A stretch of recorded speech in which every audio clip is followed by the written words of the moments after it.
Well, okay, yeah, I'm going to do this quick, kind of a thank you and a kind of an update, I guess.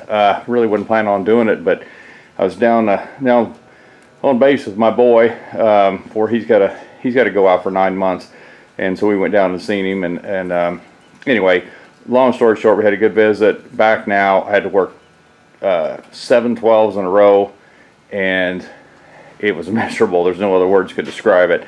And then immediately after that last 12, then I jumped in the car and drove to Texas. Either way, I want to first thank my subscribers. I would have never thought that I would have ever reached 100 subscribers. And I know that doesn't sound like a lot in the grand scheme of things, but for some 52-year-old clown messing around with stuff, and jumping around from one project to another, it just amazes me. I haven't put a video out on another project that I did. It's very crappy. I didn't have time to work on it, and so I'm going to try to do a little bit more in depth on some of the other stuff. That lawnmower that I just got done with, I know that's not everybody's forte. Not too many people have those old Dixons anymore, but it was something I wanted to do, and I started sitting back in the back of the garage gathering dust. It's not worth anything to me sitting back there, so that's why I fixed that, got that out. I think I put the last video out yesterday. Not sure when you're going to get this, but anyway, here's the deal. I have so many projects going, and this is why I cannot get anything done. I still work full-time, obviously. That's something I have to do. My wife works full-time. And so I'm remodeling a bedroom. I haven't had any videos on it. I don't know if anybody cared about it, but this is all the trim on the doors all cut up. And the reason I hack them all up like this, plus there's a little branch fell out of a tree in the last windstorm, is because I use it for kindling because I have a wood burning stove. And I know some people look at that and say, man, that's 70-year-old wood. Yeah, it is, but it's not worth, to me, the time it takes to pull all the nails, plug all the holes, sand it down, then make it whatever color it is you want to do, and then put it back in place. Yes, that would be the smart thing to do if you're on a really tight budget. But I am so lacking on time. I have already taken on a project, part of this remodel, that is just, I'm not even sure I'm going to put a video out because it's going to be so time-sucking. And that is, this is all of the drawers and cabinets. Some of them are buried. There's the big one. The mirror is there. It's precariously leaning up against a vise. I got to get rid of it. Anyway, I got stuff everywhere. I am so sorry about not being prepared. As you see, that is white. That is not the same color. This is partially wood, partially veneer, whatever it is they put on these things. And I sanded it down because it was already damaged. That stuff had gotten on top of it, oil, pop, coffee, whatever it was, and started kind of delaminating some of it. And so I sanded it clear down and painted it because I want the bedroom furniture white. There's a lot of it. It's kind of a sleigh bed looking thing. There's part of it. There's the headboard. I know I'm going to give the vomit cam swinging around here back and forth. Anyway, I was just experimenting with doing just this one, painting it. I figured the worst I could do is not make it look like the rest of them, and I was only out one cabinet. It looks like it's going to work, and so far I've had it painted about 3 weeks. It didn't do as good as I wanted with aerosol, so I'm going to have to move to a gun. Okay, with that said, here's the walk-in door, 32-inch. Right behind there are two 36-inch closet doors. I'm making a match all throughout the house. Okay, now that's done. Let's get on the car stuff. I will show you videos on this. This is the 5.3 that came out of the 04 Avalanche. If you watch any other videos, especially the guys who are LS orientated on this, I had a fail on oil pressure. It has not got any better. I've only been driving it during the winter time and only 3 miles to work and 3 miles home. It holds. I actually upped the weight to 1040. I don't recommend that. I did it because I know the motor has to come back out. I'm not out anything but a little thicker oil, and it seems to help with the oil pressure some. Instead of 12 pounds of pressure hot, and it is 15. Now I know that's not a lot, but it's better than it dropping clear out, which is what my concern is. When it's warm, if you hold about 2,500 RPM and park, it sounds like it's trying to swap holes. So, and the first time I changed oil, which I've already told you guys this in a previous video, it looked like an aluminum ore mine. It was completely aluminum color instead of oil color. I knew I knew when I started it held 60 pounds for like 3 seconds and dropped out. I still don't know what the fail is. I had a machine shop put cam bearings in. That's the only machine work I had. I did not plastic gauge. I did not check clearances. I did not change. I had the crank checked, but that was all. I had to make sure it was round and didn't need turned. And then I just installed a milling oil pump. Not blaming on milling. Not blaming on the oil pump. I don't even know where to blame. So until the motor's apart and it just says, oh, this is what happened to it, I decided to do this again. The difference is I'm using the exact same parts that I use on the 4.8. Same bearing, same oil pump, same head bolt, everything that I used on the other engine I'm using again. I get more into this. I've got honed. Like I said, I've been gone for a week or so. I haven't got on this. I need to start plastic gauging it. Yes, I bought plastic gauge, and I will go through a video on how to do that. So we'll get on that one. Here's the parts already cleaned up. Yes, they're laying on my floor. Normally the garage is closed, but right now the wind's kind of picking up the leaves. I got to get rid of them. Right now I'm going to get my lawnmower out. I've got to get my lawn cart in the back, hook up, and haul all this wood out back or something to get it out of my way. I got to get the concrete work done, hopefully this spring. I don't know. Okay, with all that done, let's get on to some of the other stuff. I had a tire separate on that Malibu I drive. Guy owed me money, and I told him, I said, well, you can do it either way. You can give me cash. I said, I need a couple of tires. And he came through, ordered the tires for me. They were waiting for me. I didn't get a chance to clean the wheels up before because, again, I was so busy. But they're the same 15.7 rally wheel with my big head shadow in the way. I need to clean them up and get them painted. One of them, like I said, separate, but they're over 10, 11 years old. Even though they got a lot of tread left on them, they're pretty used up. Okay, what else? Oh, I walked right by it, even had a video to begin with. I had been wanting this back for a while. It was in my way to a certain point, and I didn't know what to do with it. I know the shadows aren't pretty bad. This is a 2002. You know what? I'd have to look at some of the dates stamped on some of this stuff. I know that it is, but anyway, as you can see, now let me go around the front. This is when I had my Suburban. It is a 6.0. Came out of a truck, obviously. It's an LQ4. I bought it out of a salvage yard, and it had been in a front accident. Good grief, the wind has picked up. Blowing everything around.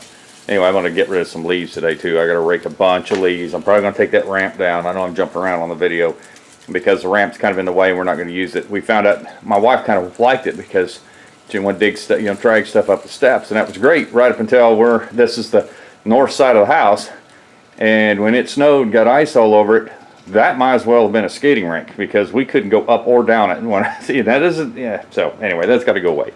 Okay, anyway, back to this. I bought this out of salvage yard, about $800-900 several years ago, and cleaned it all up. Didn't do anything on the inside, and put it in a 01 Suburban. It was 4-wheel drive. Took it down, had 8 dyno poles on it, which it was pretty hard on it.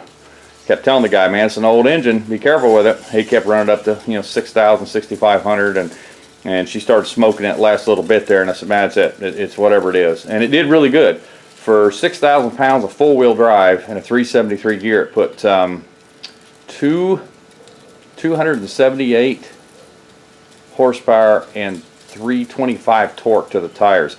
Now, if you add 35%, I'm just adding that in there, I don't know. That's about 350 horse, 410 torque at the flywheel.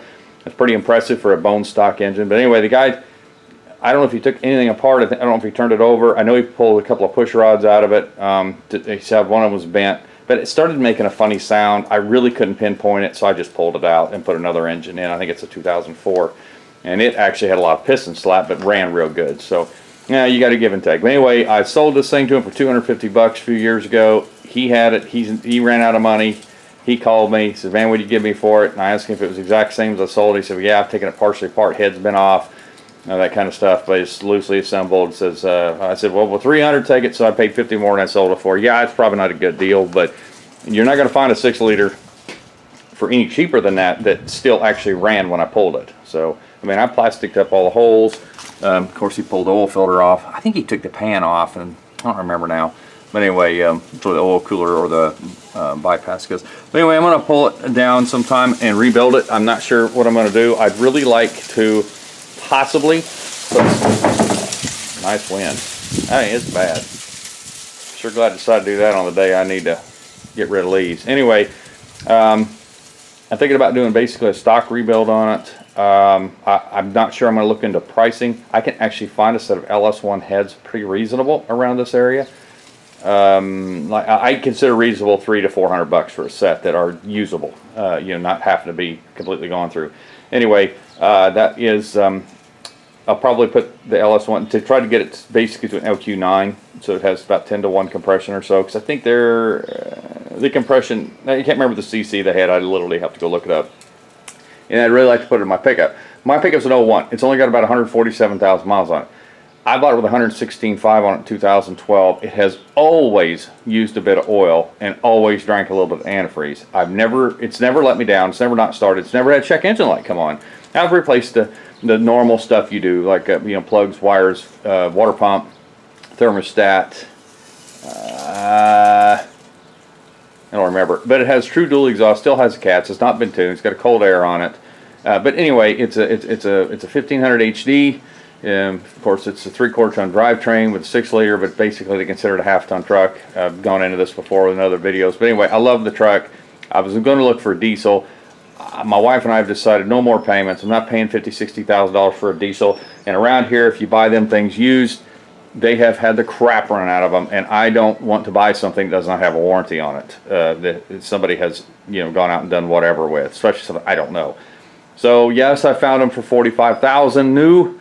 Like a Dodge Tradesman with a Cummins. The other day, the Chevrolet dealership in Tulsa actually had a crew cab dually 4-wheel drive on sale for $47,500 with a Duramax in it. Now, of course, it had power windows and all the stuff, but it was basically base model. You know, it didn't have leather. It didn't. Matter of fact, it had rubber mat floor, which, to believe it or not, I really would rather have the rubber floor, because the only time I use my truck is to work. It's not a daily driver anymore like it used to be. I have so many other things to drive that I just don't need to, need it. So anyway, but I'd like to get a little more power, because when you're pulling, I came down from Kansas City the other day pulling a Xterra on this thing, and I weigh 8,500 empty with the trailer on, and I had a block Xterra sitting up there on top that probably weighs, what, 4,000? I'm just throwing that number out there. I really, it was 4-wheel drive, the V6. I don't know what it weighed, but it's not that it didn't run 70 miles an hour.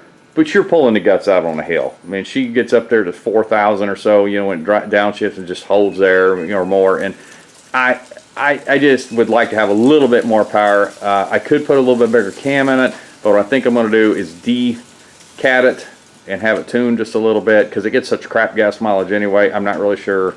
It's really not going to be a highway traveler anymore. So we've taken it everywhere. It's been to Chicago. It's been to Ohio. It's been to Hobbs, New Mexico. It's been to Colorado a couple of times. I mean, we drive that truck everywhere when we do. But we split it up. The Suburban, the SS Impala we had, all those went on mini trips. Our Toyota just came back. It's got over 37,000 miles on it. It's a 14. Bought it new. Anyway, let's get on with it. You're looking out there in front of that at a 2003 Tahoe. I have worked on this thing before. It went through, I think they bought it used. Mom drove it. It went to many sporting events as the kids were growing up, and then when she got tired of it, then the guy I work with, who's he drove it, and then when he bought himself a pickup, it was given to the daughter. Well, she drove it till she went to college, and she's put some battle scars on it. But I tell you, if you take care of them and they're on a highway a bunch, that has 368,000 plus miles on it, and I don't even think it's had a fuel pump put in it. I know the motor and transmission transfer case have not been gone through it or replaced. I know this because I've known these people for a long time. It has a lot of miles on it, but now it's making a terrible sound. I will video that. I'm not sure what it is yet. It doesn't sound, it sort of sounds rod main bearing-y, but not being a word, but I don't think that's what it is. I'm more guessing like a cracked flywheel, something like that. I'm not sure yet. I won't know, because the sound comes and goes. It depends on the RPMs to a certain point. Sometimes it doesn't do it very much at all, and then sometimes it does it quite a bit. I haven't really drove it, but what I have found is that it still holds really good oil pressure. So I don't think it's a rod or main or something like that. But of course I won't know. I didn't even open the hood and started it up yet. I just moved it out on my drive when we went on vacation. It showed up the day before we left. So anyway, so that's something else that's going to go. I'll do some videos on it. What else? I bid on a car my wife and I found at the place she works, and I don't think we got it because she hasn't called me back. I was going to try to make a little money on it and has not come to pass. I have not heard anything, so I have a funny feeling we didn't win it. No big deal. I've got a Lincoln I got to go get this week. I'm going to start videos on it. I have somebody already interested in it.